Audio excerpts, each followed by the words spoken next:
Hi, I'm Pendleton Ward. I created the cartoon Adventure Time. Kent Osborne, writer, storyboard artist. Benton Connor, storyboard artist. Adam Muto, storyboard artist. Cole Sanchez, storyboard artist. And Steve Wolfhard, storyboard artist. Y'all don't have to say it. You made us say it. Castuera, I do the same thing everyone in here does, except for Penn. Tom Herpich, storyboard artist. Jesse Moynihan, I'm drawing right. Storyboards. Rebecca Sugar, storyboard artist. Yeah. So is the eyes. Wait, am I a storyboard artist? Yeah, written by Kent Osborne and Sonvilai Xylophone. Yeah. Sanvalai is in the house and not on mic. He's not. He's in the alley. He's taking apart a sofa. Nice drawing by Ian Jones Cordy. Sorry. I remember seeing him working on that and being like, ooh, it's nice. Good drawing. LSP's Quinceañera. That's a dark joke. Yeah. Dead goblin. That was a dark joke, yeah. Yeah. You can't really get into it. Is that what spawned a lot of theories about Peppermint Butler, that one moment? That's sort of like what set him on his trajectory, isn't it? Sort of. That and when he wanted Finn and Jake's skin in the Death and Bloom episode. Yeah, which hadn't happened yet. Yeah, but I think that's what really started it off. In my mind, at least. This is what starting that off. I did that joke based on... Then this is the one that started it off. Yeah. Hey. I saw that joke and I was like, oh, Peppermint Butler is kind of shady, you know? And then that thing. This sequence was really easy to draw because Finn's in this sleeping bag. And I remember I was like, this is amazing. Because you just have to draw around. A circle? Yeah. I was depressed when he had to get out.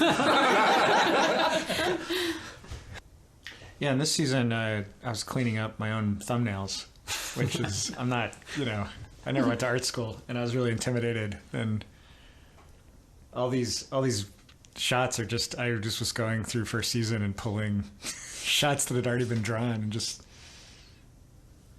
I used to clean up Kent's thumbnails, season 1. Castuera. Yeah. How many people were revisionists and then moved up to boards? I was. Rebecca Sugar. Rebecca. Really? Rebecca, Jesse, Akko. Tom, did you do revisions at all?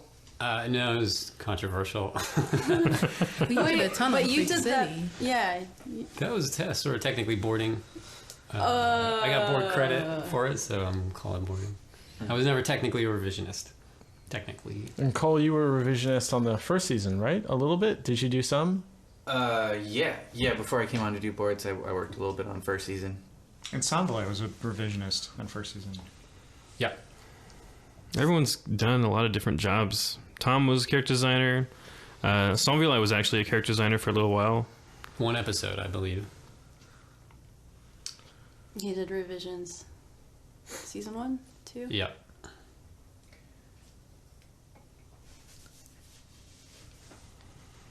All right, let's dig into it. What? Oh, wait, go ahead. No, I was just going to say that this team, once everyone settled into their positions on season 2, that was sort of the core that basically stayed pretty much the same till present day. Except me and Cole were partners on season 2 and then a little bit of season 3, right? Yeah. But Cole got promoted to creative director for a season. Mm-hmm. Was that season 3? Yeah, it was season 3. Okay, and then I was like doing musical chairs for a little while with Bert Yoon and did a couple with Tom.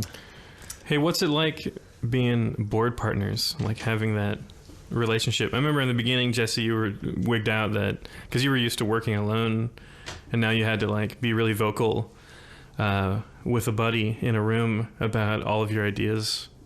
Yeah, I thought I was going to have a real problem with it. When I first moved to LA, I was really scared that I was going to have to collaborate with other people. But once I got in there, I think I was so intimidated that it broke my ego down, and I just was able to do it. Whereas in so many other aspects, I've been unable to collaborate with people. Somehow, because this was a new situation, I could start from scratch and pretend like I didn't have like this weird idea of how I worked. Yeah. So it was fine. How long did it take for you to get over your fear of collaboration and speaking with a friend? I think within the first week. I think the first day we had that writers meeting, offsite writers meeting, where we were doing writers games and stuff, and that was crazy to me. That was like, I didn't know what was going on. I was just really intimidated by everyone. I remember one of those meetings actually. Thurp was around.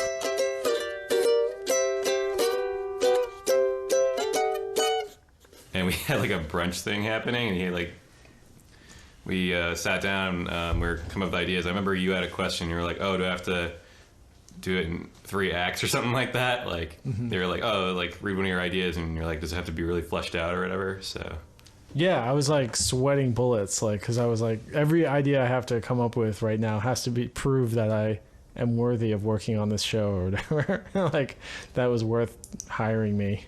So it was, and then I didn't know who anyone was. Did y'all all go through similar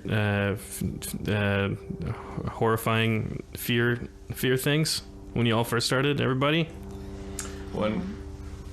when I first started, this is Benton speaking. I brought up the story with Jesse.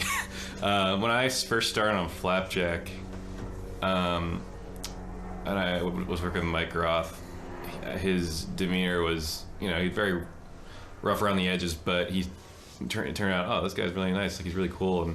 But I remember, like, I came to his office and he had this 6-inch knife sitting on his shelf.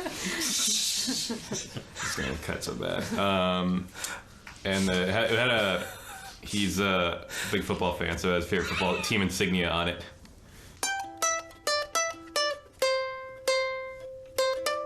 Yeah.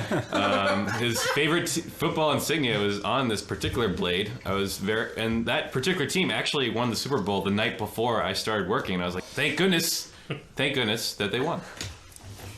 That's my story.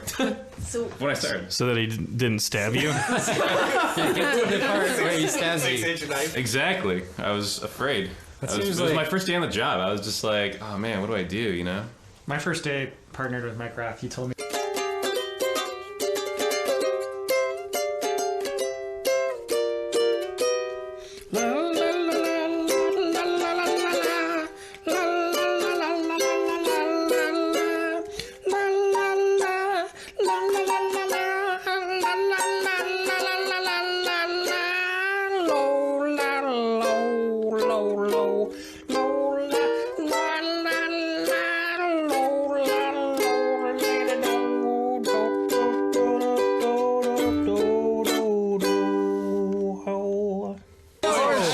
Orange juice. Why are you doing this to me? Just I was about to turn the mic towards you. just dub in orange juice. I'm sorry. So there's some really cute fins in this episode. I really like the proportion that Yeah. Ensemble likes to use. Really squat fins. Squarish. it was Yeah. beautiful. This was me. I did this part. I like Sunblind's part.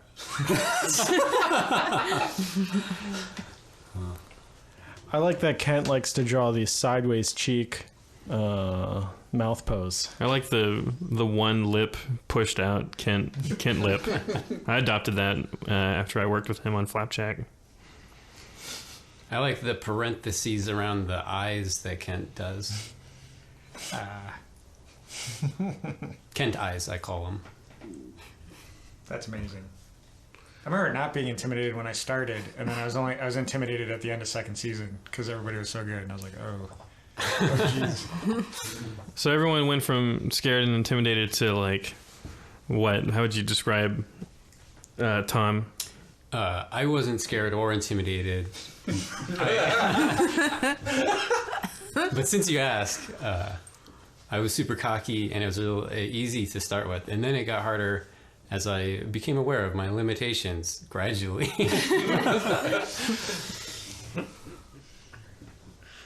It's an ongoing process.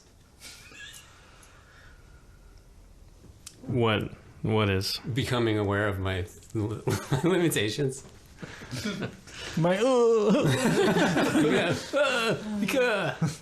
I think that's what's so amazing about having a storyboard partner is that you notice really fast, what another person does that you don't do, or what you do that another person doesn't do. And me and Adam were super different, and I'm like a slob. Everything Adam does is perfect. Oh, that's not true. It's true. It's true. It's super clean, and I learned a lot. Yeah, Adam's doodles are like all on model and like super perfect. Yeah, I remember the first time I saw your thumbnails. You were doing them on the little tiny, like 1 inch by 1 inch Post-it. You could like blow them up, and they would like register perfectly. And when I saw that, I was like, okay. Yeah, I stopped doing that when I realized that was kind of obsessive and a bit crazy. Well, it made me scared. Ken, I just want to say I like that fight scene that happened like 3 minutes ago. Thanks, man. That was really good. Thanks. There's some Pat McHale drawings there when Ice King grabs his chin. Oh, Ice King. Oh, Pat.